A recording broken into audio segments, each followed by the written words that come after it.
This is MTO battery. We're actually showing you how to install a DIY kit into a Neuton CE6 battery pack. So to begin, I will use a T15 Torx bit, and we're going to put it in the screws here, and we're going to remove them.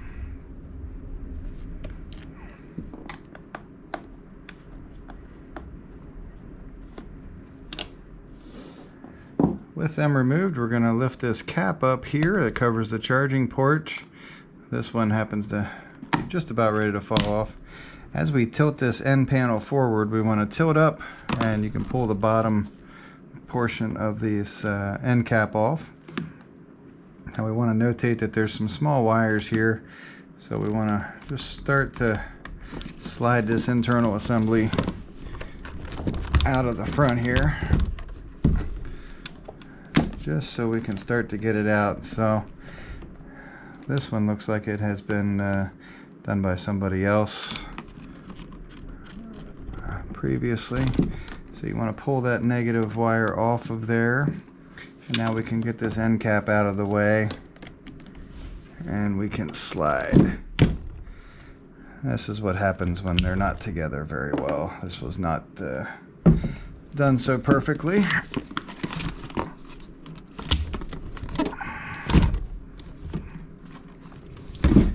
See the difference in the kit that we provide.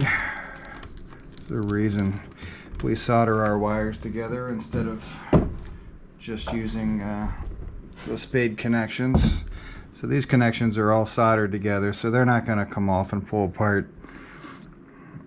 So we just want to take the positive connection and slide that on there good.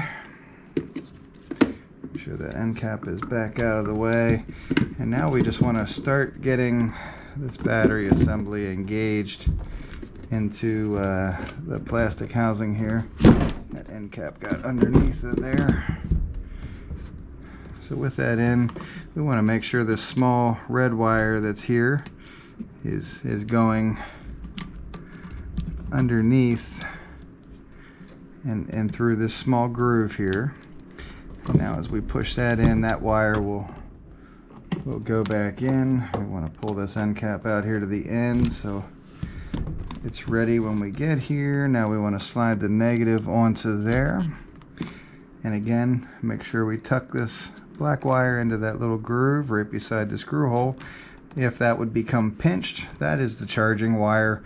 That would prevent the battery from being charged properly, and that's certainly not something that you want to have happen. So we're gonna slide this back in, make sure those wires are tucked in like they're supposed to be. Now if we flip this end up, you can see there's a latch here, here, and another one on this side. They grab onto this little end cap and engage. And now that that has occurred, all we have to do is put these screws back in, and we'll be completed. So you just want to make sure you're using a good quality battery. Cheaper batteries are out there, we're well aware. They do not hold up long term, so you want to make sure you use a good quality battery like we use.